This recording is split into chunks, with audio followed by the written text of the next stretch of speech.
নমস্কার বন্ধুরা, আওয়ার স্টোরিতে তোমাদের সবাইকে স্বাগত জানাই। ইতিমধ্যে ভিডিও দেখে তোমরা বুঝতে পেরে গেছো আজকে সুপুরি গাছ নিয়ে কিছু একটা করতে যাচ্ছি। ঠিক তাই, আমাদের বাড়িতে আগে সুপুরি বাগান ছিল, সেই সুপুরি বাগান কেটেই এখন রাবার বাগান করা হয়েছে। তাও পুকুর পাড়ে রাস্তার দুধার ধরে রয়েছে বেশ কয়েকটা সুপুরি গাছ। ওই গাছগুলো থেকেই আজকে সুপুরি পাড়া হচ্ছে।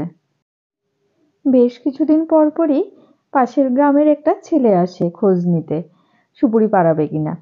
তো বাবা ছিল সকালবেলা, তো সকালবেলা ওকে দেখে বলছে কি হ্যাঁ ঠিক আছে পেরে নেয় সুপুরিগুলো। সকাল সময় এখন 7টা সাড়ে 7টা হবে, সূর্য এখনো পূর্ব আকাশে রয়েছে। এই যে যে ছেলেটিকে দেখতে পাচ্ছ ওর নাম হচ্ছে সুমন মগ। ও কিছুদিন পর পর এসে বাবাকে বলে যায় যে কাকু তোমাদের গাছে অতটা গাছে সুপুরি পেকেছে। তো ওই হিসেব করে সুপুরি পেড়ে তারপরে আবার কুড়িয়ে ঘরের মধ্যে দিয়ে যায়। বেশ ভালোই হয়। ছোটবেলায় কবে ভাবতাম সানডে আসবে, সানডেতে গাছ থেকে সুপুরি পাড়া হবে আর আমরা কুড়োবো। 3 ভাই বোনের মধ্যে কে সব থেকে বড় সুপুরিটা কুড়িয়েছে সেটা নিয়ে আবার আমাদের মধ্যে ঝগড়া বেঁধে যেত। কি সুন্দর দেখো, কথা বলতে বলতে সেই সরু সুপুরি গাছের একদম মগডালে উঠে গেছে।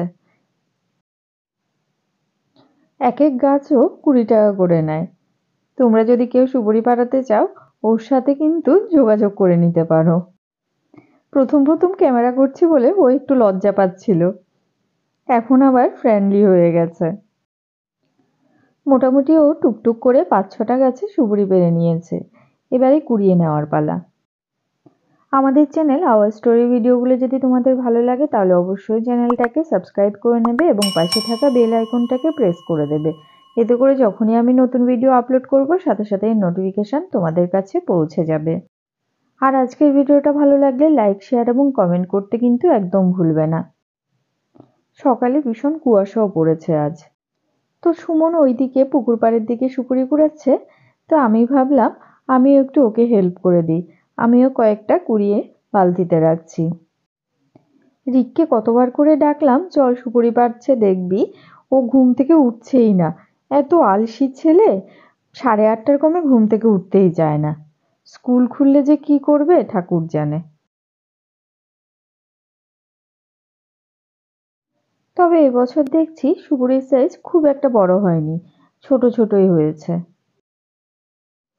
আগে তো গাছগুলো ছোট ছোট ছিল, সুপুরিও বেশ বড় বড় সাইজের ধরতো, একদম কমলার মতন হতো। দেখে যা ভালো লাগতো, মনে হতো অমনি কমলার মতন খোসা ছাড়িয়ে খেয়ে নিই। আমি 4-5টা কুড়োতে কুড়োতে এইদিকে ও ব্যাগ ভর্তি করে নিয়ে চলে এসছে। চলো সুপুরি কুড়োতে কুড়োতে আজকের মতো ভিডিওটা এখানেই শেষ করছি। সবাই ভালো থেকো, সুস্থ থেকো। পরের ভিডিওতে আবার দেখা হচ্ছে।